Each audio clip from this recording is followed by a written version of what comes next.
चलिए इस वक्त की बड़ी खबर का रुख करेंगे। एलडीसी भर्ती परीक्षा का आयोजन प्रदेश में 2 पारियों में परीक्षा का आयोजन हो रहा है। कुल 1800 सेंटर्स पर 5,80,000 अभ्यर्थी परीक्षा दे रहे हैं। जयपुर जिले की बात की जाए तो 234 एग्जाम सेंटर्स बनाए गए हैं। जयपुर में करीब 90,000 अभ्यर्थी परीक्षा में शामिल हो रहे हैं। 75 राजकीय व 159 निजी केंद्रों पर परीक्षा हो रही है। सभी केंद्रों पर सीसीटीवी और बायोमेट्रिक से निगरानी रखी जा रही है। परीक्षा की मॉनिटरिंग के लिए 38 उड़न दस्ते भी तैनात किए गए। पहली पारी शुरू हो चुकी है सुबह 9:30 बजे, जो कि 12:30 बजे खत्म होगी, और दूसरी पारी की बात की जाए दोपहर 3 बजे से शुरू होकर शाम 6 बजे तक खत्म होगी। तो बड़ी खबर आपको बता रहे हैं, फिलहाल जो एलडीसी भर्ती परीक्षा का जो एग्जाम है वो शुरू हो चुका है। लगभग 1.5 घंटा इस एग्जाम को होते हुए बीत चुका है। जो पहली पारी का पेपर है, तमाम जो अभ्यर्थी हैं वो टाइम से वहाँ पहुंचे, लेकिन कई के एग्जाम सेंटर्स पर जो तमाम अभ्यर्थी हैं वो लेट पहुंचे, जिनकी वजह से उनको प्रवेश नहीं दिया गया। तो प्रदेश में 2 पारियों में परीक्षा का आयोजन हो रहा है। कुल 1800 सेंटर्स पर 5,80,000 अभ्यर्थी एग्जाम दे रहे हैं।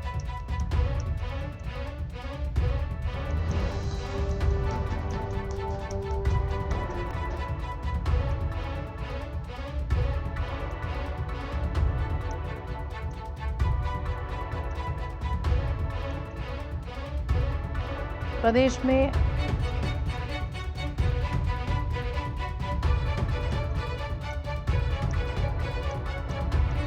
जयपुर जिले में बनाए गए हैं 234 एग्जाम सेंटर्स। फिलहाल जो अभ्यर्थी हैं वो अपने एग्जाम दे रहे हैं। 12:30 बजे वो बाहर आएंगे। पहली पारी में जनरल नॉलेज यानी कि जीके का एग्जाम हो रहा है। दूसरी पारी में अंग्रेजी और हिंदी का पेपर होगा, जिसको लेकर भी तैयारियां पूर्ण कर ली गई।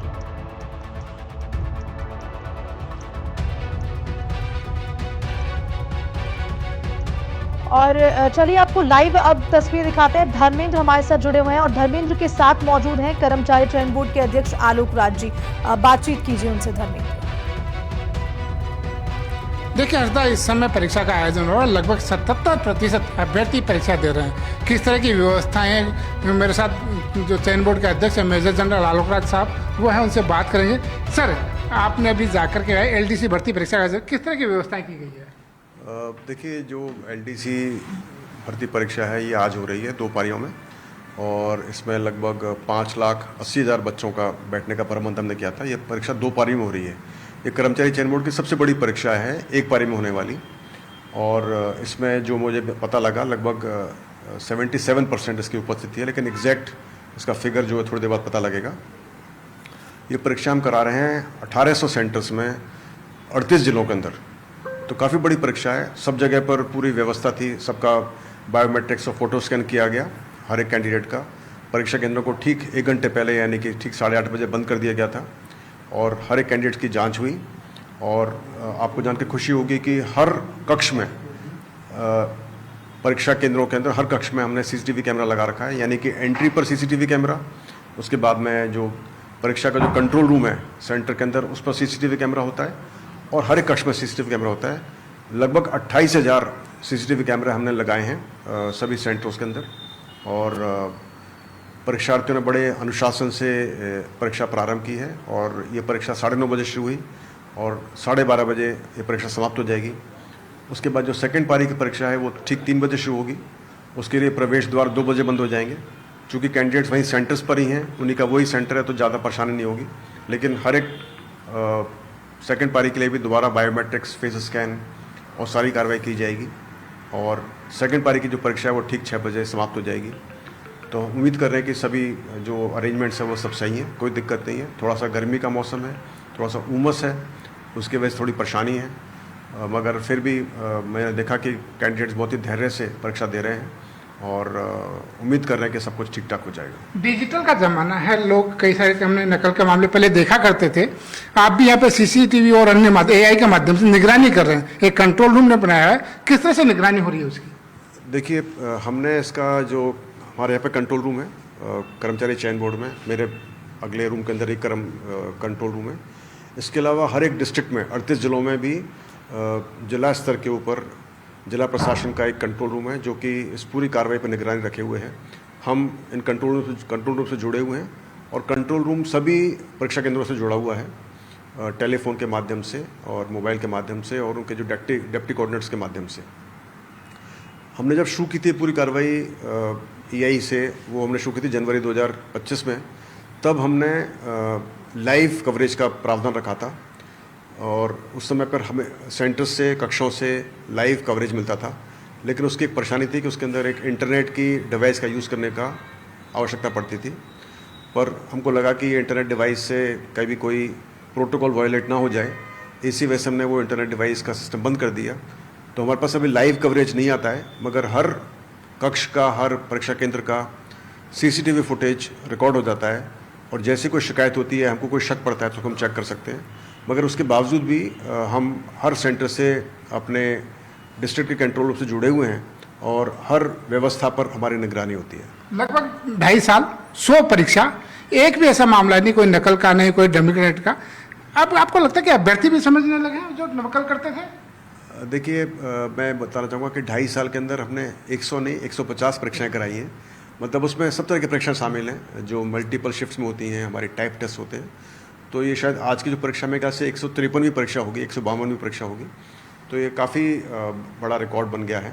मगर ये सब तभी हो पाया है क्योंकि जो हमारे कर्मचारी हैं चयन बोर्ड के, हमारे ऑनरेबल मेंबर्स हैं और ख़ासकर जो हमारे जिला प्रशासन है 38 जिलों के, वो बहुत ही मुस्तैदी से काम करते हैं। और ख़ासकर जो हमारे शिक्षकगण होते हैं जो कि ग्राउंड ज़ीरो पर जाकर पूरा काम करते हैं, संभालते हैं। तो ये काम आसान नहीं होता है, मगर फिर भी वो हर संडे, हर सैटरडे जब भी परीक्षा होती है वो करते हैं।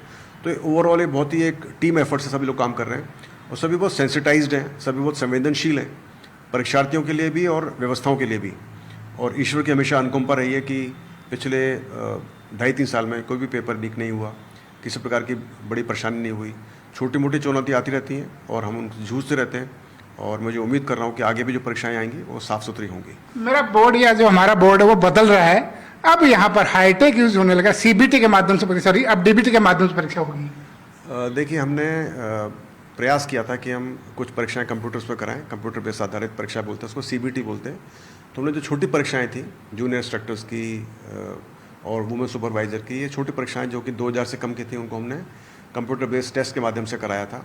लगभग 10 परीक्षाएं हमने कराई पिछले 2 साल के अंदर। मगर CBT का एक चुनौती होती है क्योंकि जो नोड्स हैं राजस्थान में सिर्फ 20,000 हैं और उन 20,000 में से भी सिर्फ 8-10 हज़ार नोड्स के ऊपर आप भरोसा कर सकते हैं, बाकी सब बिके हुए होते हैं, उन पर भरोसा नहीं किया जा सकता है। और इसी वजह से हमारी परीक्षा हमेशा बड़ी होती हैं, तो हम CBT के माध्यम से परीक्षा नहीं करा पाते हैं। तो अभी हम प्रयास कर रहे हैं कि ये परीक्षाएँ हम टैबलेट्स पर कराएँ। इसके लिए हमारा प्रयास चल रहा है, हम एक्सपेरिमेंट कर रहे हैं IIT मद्रास के मदद से और हम काफ़ी क्लोज पहुंच चुके हैं अपनी मंजिल तक।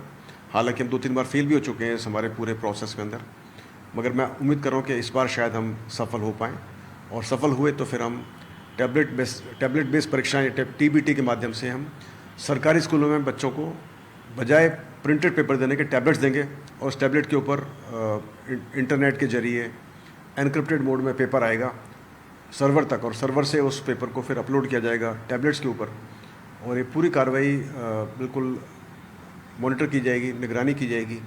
और हमारा जो प्रयास है वो यही है कि जब हम अपलोड कर रहे हैं हमारे पेपर को टैबलेट्स के ऊपर तो वो लीक ना हो, यानी कि वो हैक ना हो।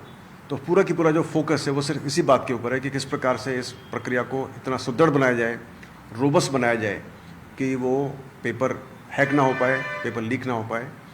इसमें हम यदि कामयाब हो जाएंगे तो ये अपने आप में एक अच्छा कदम होगा और फिर आशा कर सकते हैं कि हम बड़ी परीक्षाओं को भी टैबलेट बेस्ड माध्यम से करा सकेंगे। देखिए, कहीं ना कहीं देखिए आज की जो परीक्षा एक बड़ी परीक्षा है, 5.5 लाख से ज़्यादा अभ्यर्थी पंजीकृत थे और 77% अभ्यर्थी परीक्षा दे रहे हैं। तो करके चुनौती रहती है, लेकिन चुनौती का सामना करना बड़ी बात है और अब बोर्ड ने भी कह सकते हैं जो नवाचार किए उसके माध्यम से नकल और डमी कैंडिडेट पर रोक यहाँ पे लग पाई है। जी ठीक है धर्मेंद्र, बहुत बहुत शुक्रिया आलोक राज जी से बात करने का और पूरी जानकारी जिस तरह से उन्होंने दी है कि जिस तरह से मॉनिटरिंग की जा रही है और जो भी इंतजाम है अभ्यर्थियों के लिए भी वो किए गए हैं। तो यानी कि माना जा रहा है कि शांति से जो ये दोनों पारियों की एग्जाम्स है वो संपन्न हो जाएगी। फिलहाल जो पहली पारी की एग्जाम है वो चल रही है, 12:30 बजे खत्म होगी, बीच में गैप होगा जहां पर लंच वगैरह तमाम अभ्यर्थी ले सकते हैं और उसके बाद 3 बजे दूसरी पारी का एग्जाम शुरू होगा।